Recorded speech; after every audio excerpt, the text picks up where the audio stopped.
here's Brody Brazil. What if I told you that I just watched all 201 episodes of The Office, but for the very first time? Now, if this was the year 2013, you would say, oh yeah, great, you just watched a series with the rest of us. No, this is 2021, and I finally just saw for the very first time any episodes and all the episodes of The Office. Hard to believe, right? In this video, I want to document my experience, my immediate takeaways 8 years removed. Yes, no, I get it. I'm way behind the curve. I'm not right on this. I've screwed up. I'm admitting that. Where was I? In fact, that's my main point here. One of my main takeaways. Where was I from 2005 to 2013? How did I miss not seeing this on NBC and network television? I was busy. Sure, I was working back then, but there was a DVR, there was a TiVo. I could have recorded this. I just was not into The Office. I didn't understand any of the references my friends were making for 8 years now until I watched this series. And by the way, I never really explained that. I watched all 201 episodes across the last 6 months. My wife and I have been binging series. We've been going through them sequentially, and she suggested this. She's watched it many times and said, you know what? It's amazing that you've never seen this. You'd like it. Let's start it. It's going to be a lot. Sure enough, we'd watch a couple nights a week and a couple episodes a night. And it took us, 6 months to get through 9 seasons and 201 episodes. So how did I miss this? That's question number one. Point number two is I do feel like the episodes mostly hold up to 2021 in a sense of being funny, being appropriate, being significant. You understand that time can change a lot of our opinions, and as people evolve, they don't find things appropriate or funny anymore. And certainly that was the case. Don't get me wrong. There were what I would say a handful of cringe moments as I watched this series, but not enough to overwhelm the whole thing and taint the whole thing. There have been some other series that I don't think I'll ever go back and watch again. Television programs that were, dominant in the 70s, 80s, and 90s that just do not hold up in 2020. But I do feel like this one does. I would also say that as you watch and consume and digest The Office, what you're realizing is that the storylines are okay. There's nothing bad about them. But the characters are the key component of this show. The characters make The Office. Without the characters and the actors and actresses that play them, The Office is just not the same. And I understand this was a remake, and I'll get to that kind of in part of the unforgettable format, but there was also some pressure, right, to get the American version of The Office to be funny to a United States audience like the British version was across the pond. That couldn't have been easy to recreate this and have different people and still nail it like they did. But again, that's an important takeaway for me. Characters are more important and better than the storylines of The Office. Another main takeaway is I feel like what was of interest in this series, it was ordinary and it was relatable. There was no pyrotechnics, there wasn't special effects. It almost seems like a low budget production. No elaborate sets, they're not traveling to places. And the conversations and the topic matter, they were ordinary and they were relatable. And for so many people in our country that work in an office, they watch this show and they're like, I feel that right there. And then last but not least, a pretty unforgettable format. I mean, the thought that you're watching a show that is actually in documentary style and that eventually becomes part of the plot later on. I'm not going to try and give too many things away, even though I am 8 years behind here. I still don't want to spoil it. If you're watching this right now, I hope you do watch the show if you haven't. But yeah, kind of an unforgettable, different format from what was on television back then and even still to this day. So that brings me to a couple main characters. How could you not begin with Michael Scott? A cringe machine, and he kind of develops that character even more and tighter and better and worse at the same time as the series goes. But just looking at the picture right there, Steve Carell does like that. That is a masterful take on on a character who is almost so lovable but annoying that that's your first reaction, to cringe. How often does that work in a long-standing TV series? I don't know. And I think it was, again, we talk about relatable. We all know Michael Scott. We all know somebody just like this who kind of comes across in that way, or you're like, you know, has some power. Tons of them in this world. And I think relatable is part of what is the allure of Michael Scott. And I also want to say this, since we're on his slide right now. His departure for me did not mean the end of the show. I talked to so many people as I told them I was watching the series and like, has Michael Scott left yet? They said, oh, it's not going to be the same once he leaves. I'm here to say, I truly feel like the episodes weren't that bad after he left. Now, they weren't the same. I'm not going to say that. I'm not going to say that it had the same style to it, but it was watchable still. I still watched and enjoyed the storylines after Michael Scott left. Maybe I'm in the minority there, but that's how I feel. Pam and Jim.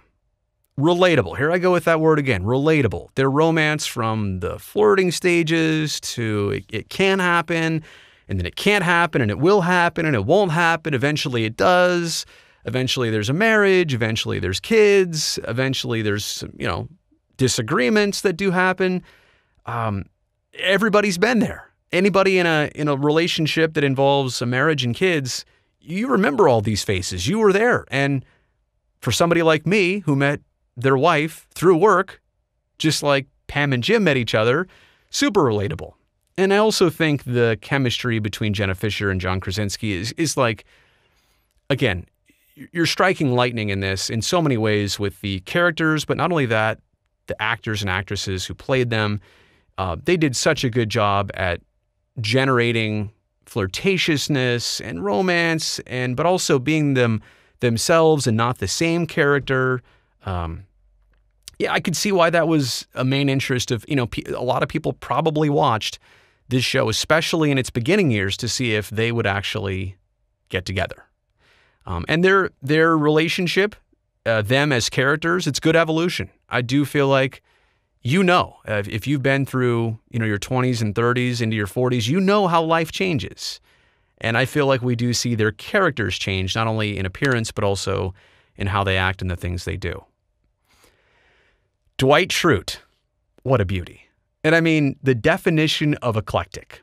From having his subordinates at work, to being a beet farmer, to the knives and guns and medieval stuff and the fascinations and the appearance. Look at that. It's just, is it Rainn Wilson? Rainn Wilson, is that his name? The actor's name? Just a phenomenal job defining this character and making him special. And somebody who, again, like Michael Scott, had quirks. But I never got tired of Dwight Schrute.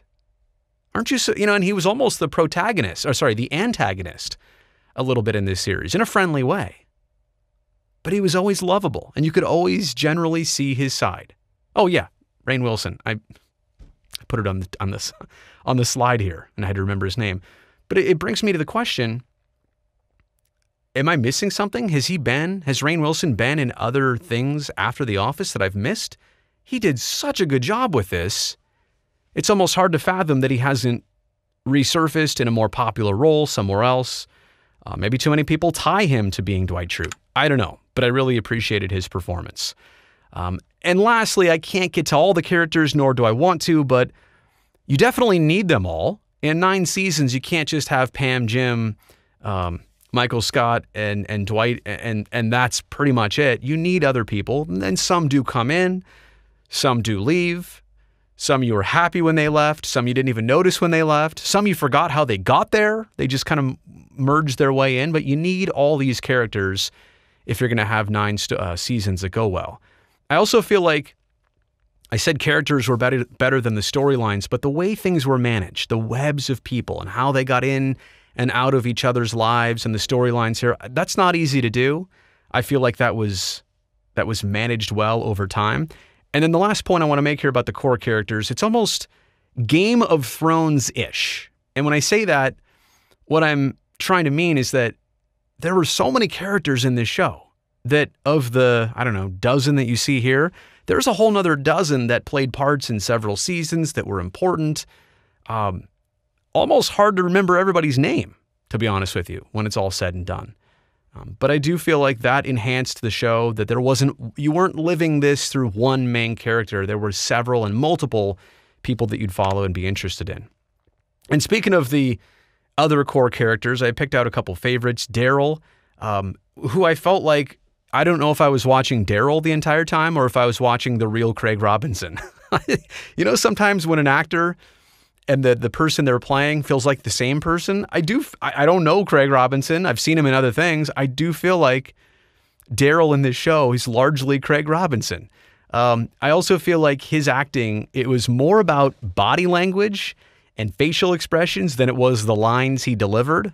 Not that the lines weren't good. It's just that he had more of a, character swag to him. He kind of had more of a saying it without saying it vibe going on.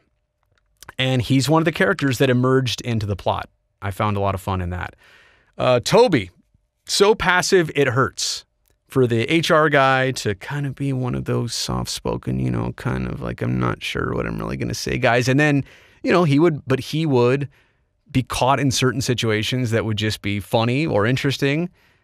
He's a character who gained steam. I think when you saw him at first, he kind of had that presentation and that delivery, which evolved and intensified over the seasons. And I really feel like he was a good balance to so many others in this show, which had extremely outgoing personalities, and he was more of an introvert.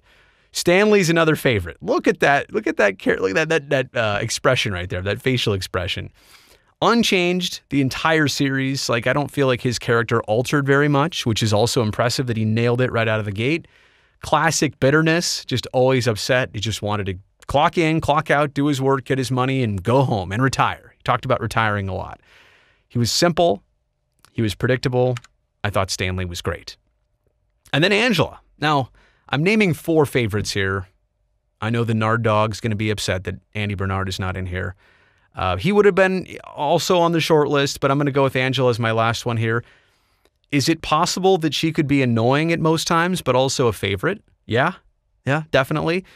She's the backbone of a lot of these characters in The Office. She would always set them straight. She would always be interjected into a storyline kind of as the lurker, and also, again, a person who fits the format. You can't have all your characters be goofballs. You can't have them all be free-flowing. She was more of the, by the book, serious one. So that brings me to deep takes on this show. When did it peak? For me, twice.